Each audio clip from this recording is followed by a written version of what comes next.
আরো একবার স্বাগত জানাই সবাইকে। আজ আমরা আলোচনা করব ত্রিমাত্রিক দেশে দুটি সরলরেখার মধ্যে কোণ কিভাবে নির্ণয় করতে হয়। Angle between two straight lines in 3D। তাহলে চলো ত্রিমাত্রিক দেশে যে কোনো দুটো সরলরেখা এঁকে নিই। একটা হলো L1 আর একটা হলো L2। এখানে L1 সরলরেখার সমীকরণ ভেক্টর আকারে ধরে নিচ্ছি r vector equal to a1 vector plus λ1 b1 vector. আর দ্বিতীয় সরলরেখা অর্থাৎ L2 সরলরেখার সমীকরণ ধরে নিচ্ছি r vector equal to a2 vector plus λ2 b2 vector. এখন এই দুটি সরলরেখার মধ্যবর্তী কোণ আমরা নির্ণয় করব। আমরা ধরে নিচ্ছি সরলরেখা দুটির মধ্যবর্তী কোণ হলো থিটা। এই থিটা কোণ নির্ণয় করার আগে আমরা সরলরেখার সমীকরণগুলোকে আরেকবার ভালো করে দেখে নিই।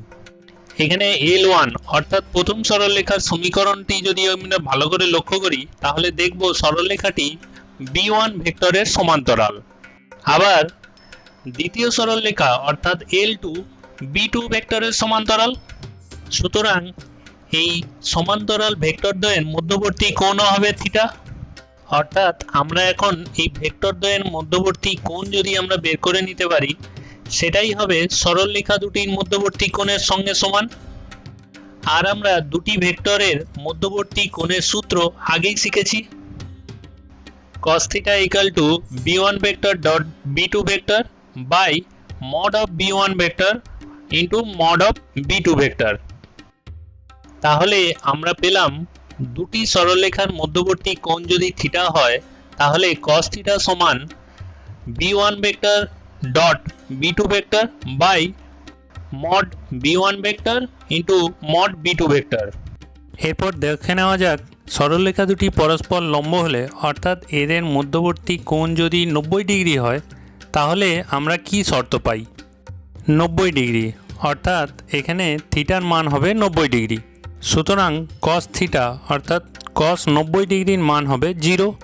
আর এখান থেকেই আমরা সহজে বলতে পারি b1 vector dot b2 vector equal two 0।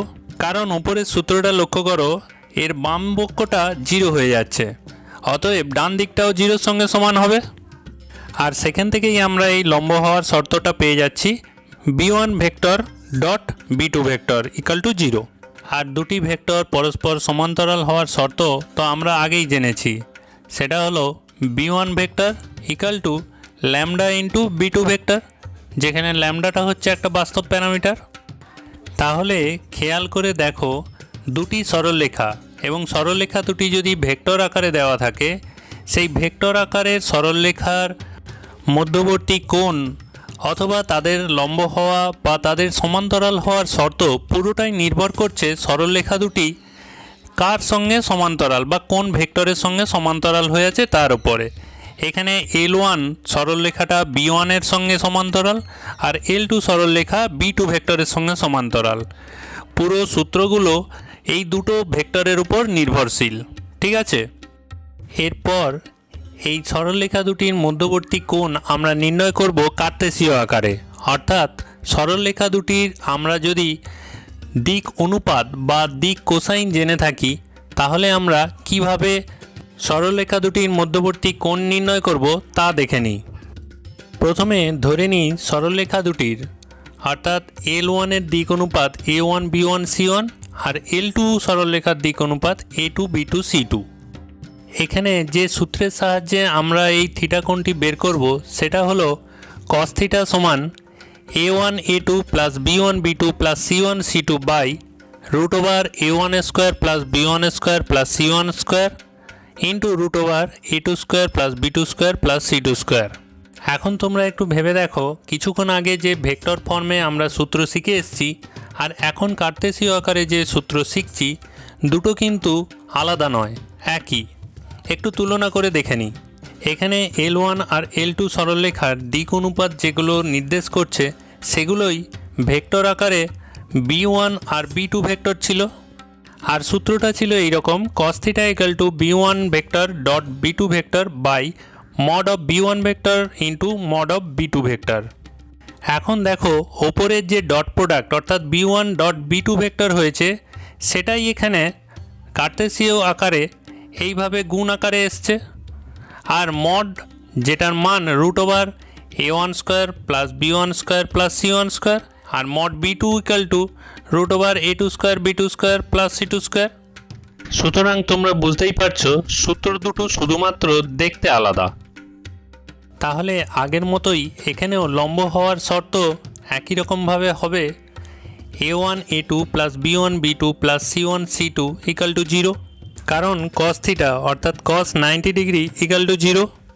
আর সমান্তরাল হওয়ার শর্ত a1 by a2 equal to b1 by b2 equal to c1 by c2। এরপর তাহলে দেখে নেওয়া যাক সরলরেখা দুটির দিক কোসাইন দেওয়া থাকলে সূত্রগুলো কীরকম দেখতে হয়। ধরি L1 সরলরেখার দিক কোসাইন L1 M1 N1 আর L2 সরলরেখার দিক কোসাইন L2 M2 N2। তোমরা প্রত্যেকে নিশ্চয়ই জানো দিক কোসাইন দিক অনুপাতের মতো আচরণ করলেও এরা একটা নির্দিষ্ট শর্ত মেনে চলে, সেটা হলো এদের স্কোয়ারের যোগফল সমান 1 হয়। অর্থাৎ L1 এর ক্ষেত্রে L1 square plus M1 square plus N1 square equal to 1 আর L2 এর ক্ষেত্রে L2 square plus M2 square plus N2 square equal to 1। সুতরাং এখানে আমরা cos θ ইকাল টু লিখতে পারি L1 L2 plus M1 M2 plus N1 N2। আর যেহেতু L1 square plus M1 square plus N1 square equal to 1 আর L2 square plus M2 square N2 square equal to 1, তাই নিচের অংশটা লেখার দরকার নেই। অর্থাৎ ডিরেকশন কোসাইন দেওয়া থাকলে cos θ হবে L1 L2 plus M1 N2 plus N1 N2। আর আগের মতোই এখানেও লম্ব হওয়ার শর্ত হবে L1 L2 plus M1 M2 plus N1 N2 equal to 0 এবং সমান্তরাল হওয়ার শর্ত L1 by L2 equal to M1 by M2 equal to N1 by N2। তাহলে এই ভিডিওতে আমরা কি শিখলাম আরেকবার রিমাইন্ড করে নিই।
আশা করি আজকের ভিডিও তোমাদের সবার ভালো লেগেছে।